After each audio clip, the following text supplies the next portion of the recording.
किसी भी स्टॉक में कितनी बार इंट्राडे कर सकते हैं एक दिन में और उसका चार्ज कैसे कैलकुलेट होता है?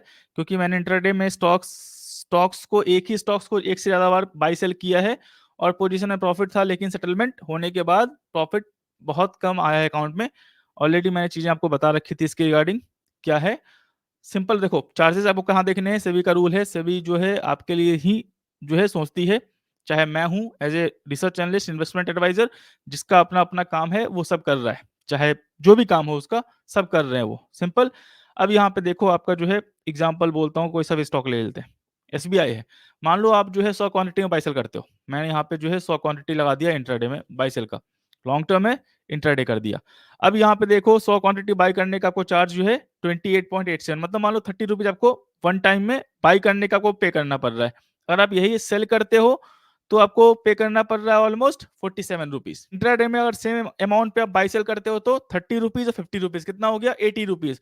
अगर आपने एक बार बाय किया और सेल किया, सारा चार्जेज़ यहाँ मिला हुआ है आपको, ऑलमोस्ट ₹80 आपको पे करना है। जब आप ₹80 वन ट्रेड में पे कर रहे हो, बाय का और सेल का। अगर मान लो आपने जो है 10 ट्रेड लिया है दिन का और यहाँ पे कहाँ गया? सिंपल। अगर आपने यहाँ पे मान लो 10 ट्रेड लिया है तो 10 ट्रेड इंटू ₹80 कितना हो जाएगा? चार्जेज़ यहाँ लिखा होगा, सब ब्रोकर के पास लिखा होता है, ये सभी का रूल है, लिखा होगा आपको। 80 कितना हो गया? ₹800। और मान लो आपने ₹1000 का प्रॉफिट किया, तो यहाँ पे आपको पोज़ीशंस में क्या दिखेगा? पोज़ीशंस में दिखेगा आपको ₹1000। यहाँ जो पोज़ीशंस है आपका, उसमें आपको दिखने वाला है ₹1000 का प्रॉफिट। लेकिन वो कहाँ जाएगा आपको? वो जाने वाला है आपके फंड्स में। फंड्स में भी आपको जो भी अमाउंट है वो दिखेगा। लेकिन सेटलमेंट कब होगा? सेटलमेंट होगा आपको नाइट को। तो जो भी आपका ₹1000 है, उसमें आपका ₹800 जो है चार्जेज़ जो है माइनस हो जाएँगे और जो रेस्ट ₹200 हैं आपको कल सुबह आपको ओपनिंग बैलेंस में दिखेगा। अगर मान लो सर मेरे पास यहाँ पे चार्जेज़ नहीं है तो? और मेरे पास मान लो ₹1000 थे, मान लो मैंने 800 का प्रॉफिट जनरेट हो गया और मान लो यहाँ पे मेरा ₹200 बच रहा है, तो क्या होगा?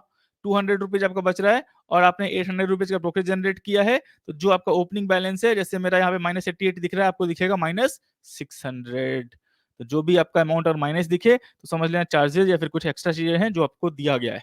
ओपनिंग बैलेंस का मतलब कल सुबह जो भी चार्जेज़ सब कुछ डिडक्ट होने के बाद जो पैसा आपका बचता है वो आपको ओपनिंग बैलेंस में दिख जाएगा। तो ये बेसिक चीज़ें थोड़ी बहुत ध्यान रखनी है आपको, जब भी चीज़ें करते हो तो।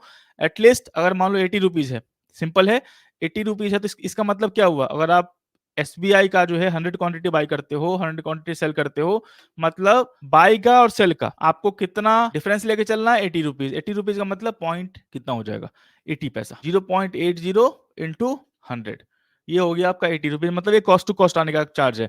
अगर मान लो आपने ₹809 में खरीदा है स्टॉक को, तो आप कितने पे बेचोगे? तब कॉस्ट टू कॉस्ट में आओगे 809.80 पे अगर आप बेचते हो, तो आप कॉस्ट टू कॉस्ट में रहने वाले हो।